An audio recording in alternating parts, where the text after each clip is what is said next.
morning, 8th grade math students, and welcome to virtual math class.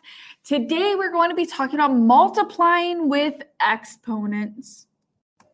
Our objective for today is that students will be able to use the multiplication rule for exponents to solve and simplify expressions.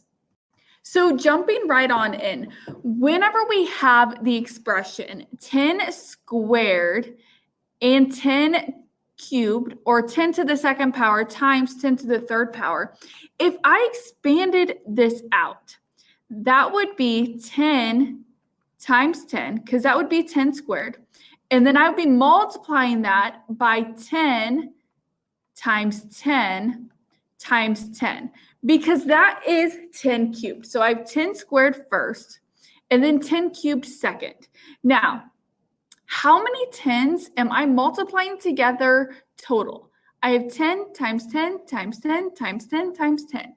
So if I wrote that as a single power of 10, that is 10 to the fifth power. So that would be my final answer as a single power. Next, if I rewrite 10 to the fourth times 10 to the third, that would look like this. So whenever I expand it out, I have 10 times 10 times 10 times 10 times 10 times 10 times 10. So total, how many 10s are being multiplied together here? There are 7. So that would be 10 to the seventh power. Next, I have 10 to the fourth times 10 to the fourth. And whenever I expand that out, that looks like this. So now I have 4 10s that are being multiplied together in the first one, and I have 4 10s that are being multiplied together in the second one. So total, how many 10s are being multiplied? 8 10s. Are we noticing a trend yet? So if I work backwards, if I'm given the expanded form and I'm asked for the expression, so I have 10 times 10 times 10 first. Well, that would be 3 10s. So that's 10 to the third being multiplied by 1, 2, 3, 4, 5. So that would be 10 to the fifth, because there are 5 10s. So my base number is 10. That's the number that I see. And then how many times I see it is 5. So that's my exponent. So now total, how many 10s are being multiplied? Well, that would be 10 to the eighth. Now, can you notice a trend from whenever we start with our expression and how we get to our single power? Can you see any correlation there that would make trying to solve 10 to the 18th times 10 to the 23rd easier without actually writing them all out to see how many 10s there are? Hopefully you can see that essentially all that you're doing is adding your exponents together. So our base stays the same. So our base is still going to be 10. And how many times would I have 10? Well, okay. I would add together 18 and 23. And what is 18 plus 23? That equals 41. So my answer would be 10 to the 41 power, or 10 to the 41st power, rather. So let's try an example that goes along with what we just did. So the state of Georgia has roughly 10 to the power of 7 human residents. Each human has roughly 10 to the 13 bacteria cells in his or her digestive tract. How many bacteria cells are there in the digestive tracts of all humans in Georgia? So how many humans are there? 10 to the power of 7. And I'm going to multiply that by the number of bacteria that each person has, which is 10 to the 13th power. How can I write this without actually writing it all out? I add my exponents. So what is 7 plus 13? That equals 20. So my base stays the same. So it's still 10. And I put that to the power of 20.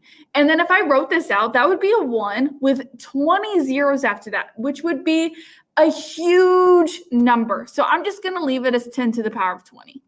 So here is our rule. So whenever I have 10 to a certain power, and then I have 10 to a different power, I simply am adding my exponents together. And why this works. So if I have 10 to the second, which would be 10 times 10, and then I have 10 to the third, which is 10 times 10 times 10, I'm multiplying those together. Since I'm multiplying everything together, there are 2 factors that are 10, and then 3 factors that are 10. So total, I have 5 factors. So essentially, I can do 2 plus 3, and that equals 5. So because I'm multiplying 10 together 5 times. So now let's look at our real world example. Each year, roughly 10 to the 6th power, computer programmers each make about 10 to the 5th amount of dollars. How much money is this all together? Express your answer both as a power of 10 and as a dollar amount. So how many computer programmers are there? There are 10 to the 6th. And how much money do they make? Well, they're making 10 to the 5th. So I'm going to multiply those together. When I multiply those together, what is 10 to the 6th times 10 to the 5th? That would be 10 to the 11th.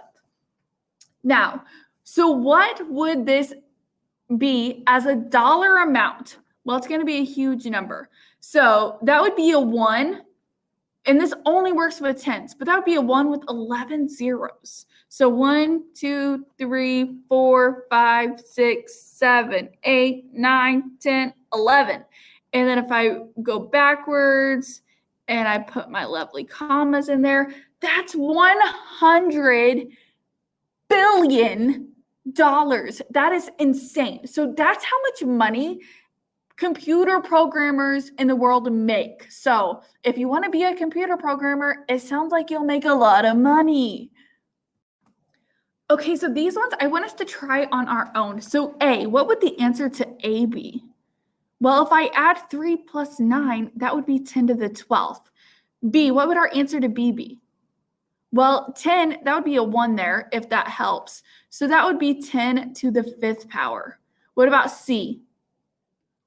10 to the 17th power.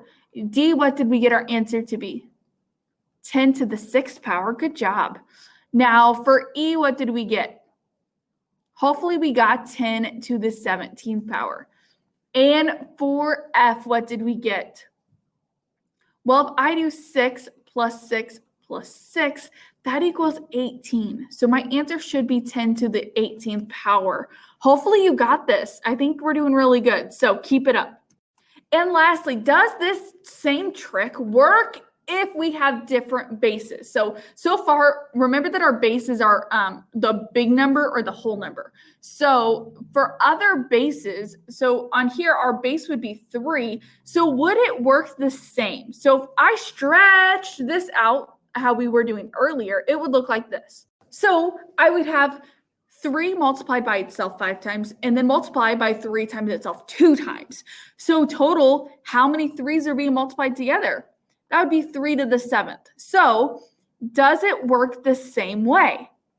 Yes, it does. So it doesn't just work for base 10. It works for all of our different bases, regardless of what it is.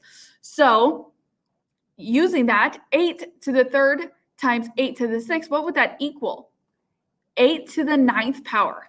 However, this only works if the base is the same. So if you had, let's say, 3 to the 5th times 8 to the 3rd, you cannot do that because they are different bases. I have one that's a base of 3 and one that has a base of 8. So it only works if the bases are the same number. And that does conclude today's lesson. So if you have any questions or concerns, please let me know and reach out to me for help. You guys are doing awesome.